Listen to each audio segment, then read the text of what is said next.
ஒருங்கிணைப்பாளர் உங்கள் முன்னால் வருகிறார்.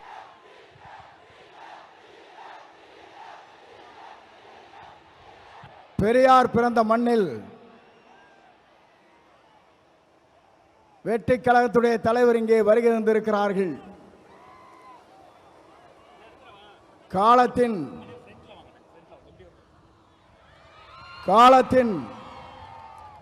கடலில் கூடியிருக்கிற கூட்டத்தை பார்க்கிற போது நாளை தமிழகத்தினுடைய முதலமைச்சர் என்ற வரலாற்றை படைக்கிற கூட்டமாக இந்த கூட்டம் இங்கே இருக்கிறது. எல்லோரும் சொன்னார்கள், எப்படி ஆட்சிக்கு வர வேண்டும் என்று பல பேர் கனவு காணுகிறார்கள். ஆனால் தமிழ்நாட்டு மக்களை பொறுத்தவரையிலும் நாளை தமிழ்நாட்டை ஆளப்போவது புரட்சி தளபதி தான். இதை யாராலும் மாற்றி காட்ட முடியாது என்ற வரலாறு தான் பெரியார் மண்ணிலே இன்றைக்கு காணுகிற காட்சியை நாங்கள் காணுகிறோம். சமுதாயம் என்பது தந்தை பெரியார் அவர்கள் குறிப்பிட்டதை போல ஏழை மக்களுடைய கண்ணீரை தீர்ப்பதற்கு ஒரு நல்ல தலைமை வேண்டும் என்று பல நாட்களாக மக்களுடைய கனவு இன்றைக்கு நிறைவேற்றப்பட்டிருக்கிறது. மிக விரைவிலேயே தான் அந்த கனவு என்பது எல்லோரும் கூடுவார்கள், கூட்டம் கூடும், கலைந்து போகும். ஆனால் நம்முடைய கூட்டத்தை பொறுத்தவரையிலும் எதிர்கால தமிழகத்தை உருவாக்க இருக்கிற வெற்றி கழகத்துடைய தலைவர் அவருடைய வரலாற்றை படைப்பதற்கு இங்கே பெருந்திரளாக இங்கே வருகின்றிருக்கிறீர்கள்.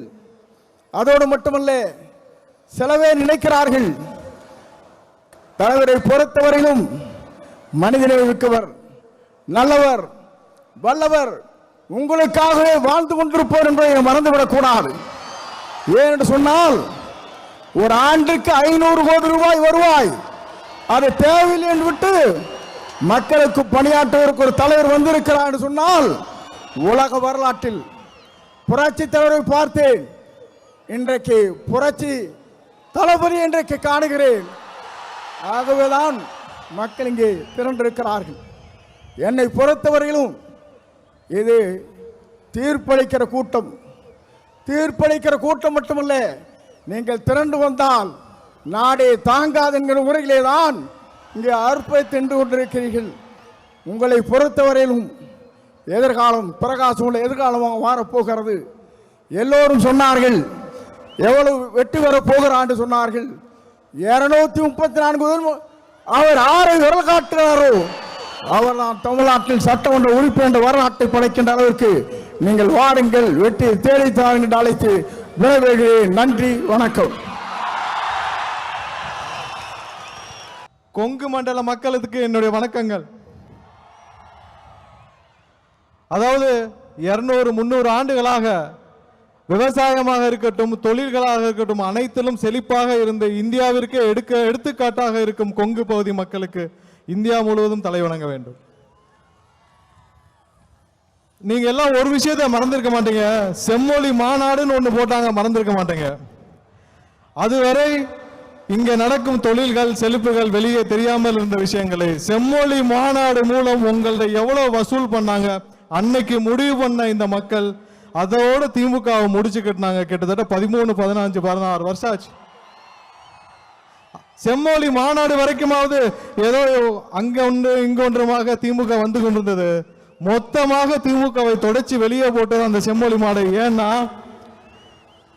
நியாயமாக நேர்மையாக தொழில் செய்து கொண்டிருக்கும் கொங்கு பகுதி மக்களிடம் ரூம் போட்டு வசூல் பண்ண திமுகவை என்றும் இந்த மக்கள் ஒழுக்க மாட்டார்கள், கடைசி வரை மன்னிக்க மாட்டார்கள்.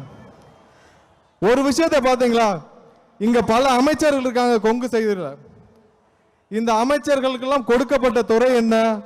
ஒன்னு டாஸ்மார்க், இல்லைன்னா வேற துறை. தொழில்களில் சிறந்து வழங்கும் கொங்கு பகுதி மக்களுக்கு தொழில்துறையில் ஒரு அமைச்சர் ஏன் கொடுக்கவில்லை என்பது இந்த பகுதியில் பல மக்களுக்கான கேள்வி. இத்தோட 2026 அப்புறம் இதுவரை இருந்த ஆட்சியாளர் யாரும் உங்களுக்கு எந்த விஷயத்திலும் உதவி செய்யவில்லை, எதுவும் நடக்கவில்லை. நீங்கள் சுயமாக தொழில்களை நீங்களே வளர்த்து இங்கே வளர்ந்து கொண்டிருக்கிறீர்கள்.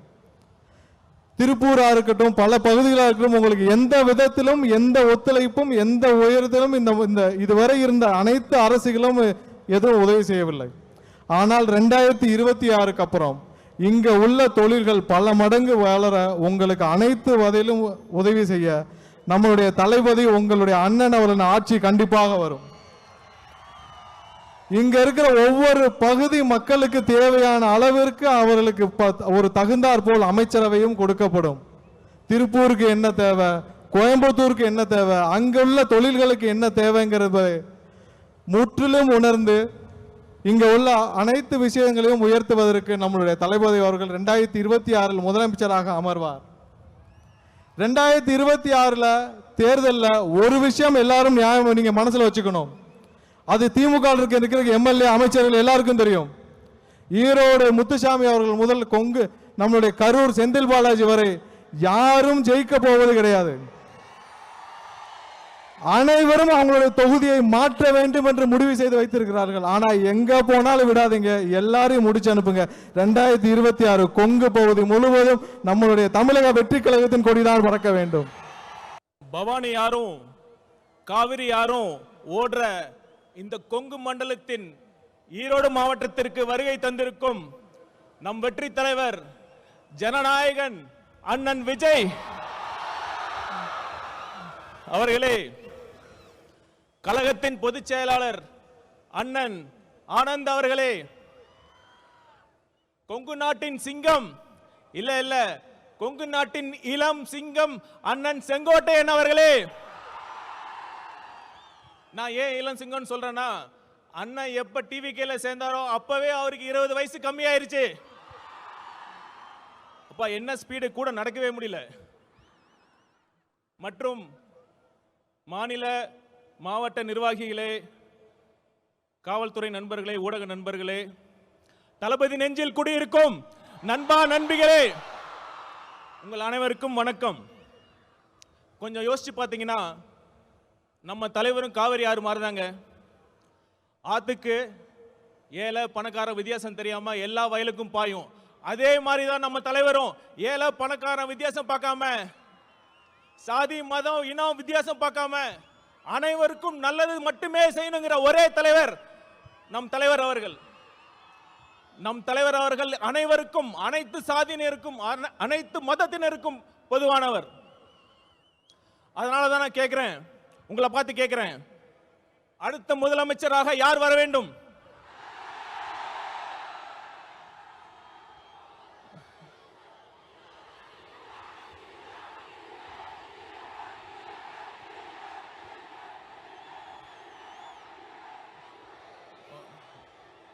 அதோட முக்கியமான கேள்வி, ஏன் நம் வெற்றி தலைவர் முதலமைச்சராக வர வேண்டும்? நம்ம தலைவர் எதுக்கு அரசியலுக்கு வந்தாரு? பணத்துக்காகவா, பதவிக்காகவா, இல்ல புகழுக்காகவா? இதையெல்லாம் போதும் போதுன்னு திகற்ற அளவுக்கு அவர் பார்த்தாச்சு.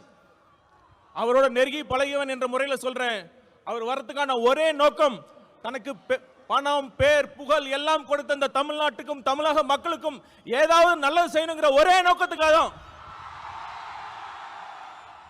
அந்த நம்பிக்கை என்கிட்ட ஆழமா இருந்ததுனால தான் அண்ணன் சொன்ன மாதிரி என்ன ஐஆர்எஸ் பதவியை, நான் கஷ்டப்பட்டு படிச்ச ஐஆர்எஸ் பதவியை தூக்கி எறிஞ்சிட்டு அண்ணன் பக்கத்தில் நிக்கிறேன். அந்த நம்பிக்கை உங்ககிட்ட இருக்குல்ல? உங்ககிட்ட மட்டும் இல்ல, ஒட்டுமொத்த தமிழ்நாட்டு மக்களுக்கும் அந்த நம்பிக்கை இருக்கு. தளபதி வரார், நல்லது செய்ய போறார் என்ற நம்பிக்கை இருக்கு. அடுத்து இன்னொரு விஷயம், நம்மளை பார்த்து ரசிகர் கூட்டம்னு சொல்றாங்க. ஒரு நிமிஷம், அதுக்கு நான் சொல்றேன். இப்ப நம்ம கூட அண்ணன் இருக்கார்ல, கே செங்கோட்டையன் அண்ணன் அவர்கள், ஒரு காலத்துல அவர் தீவிர எம்ஜிஆர் ரசிகர். இன்னைக்கு ஒட்டுமொத்த தமிழ்நாடு மதிக்கின்ற ஒரு மிகப்பெரிய ஆளுமையாக இருக்கிறார் இல்லையா? இருக்கிறார் இல்லையா? அதே மாதிரி இந்த ரசிகர் கூட்டத்தில் இருந்து இன்னும் எத்தனை செங்கோட்டையன் வரப்போகிறார் என்பதை பாருங்கள். ஆனா ஒண்ணுங்க, ரசிகர் கூட்டமா கூட இருந்துடலாம், ஆனா அந்த திமுக மாதிரி கொள்ளையடிக்கிற கூட்டமா, சுயநல கூட்டமா மட்டும் இருக்கவே கூடாது. சரி, ஒரு சீரியஸான விஷயத்தை பத்தி நான் பேசுறேன். பகுத்தறிவு பகலவன் தந்தை பெரியார் பிறந்த மண்ணில், இந்த ஈரோடு மண்ணில் அது பேசுறது ரொம்ப பொருத்தமா இருக்கும். 1916ஆம் ஆண்டு நீதி கட்சி தொடங்குறப்ப அது முக்கியமான நோக்கம் என்ன தெரியுமா?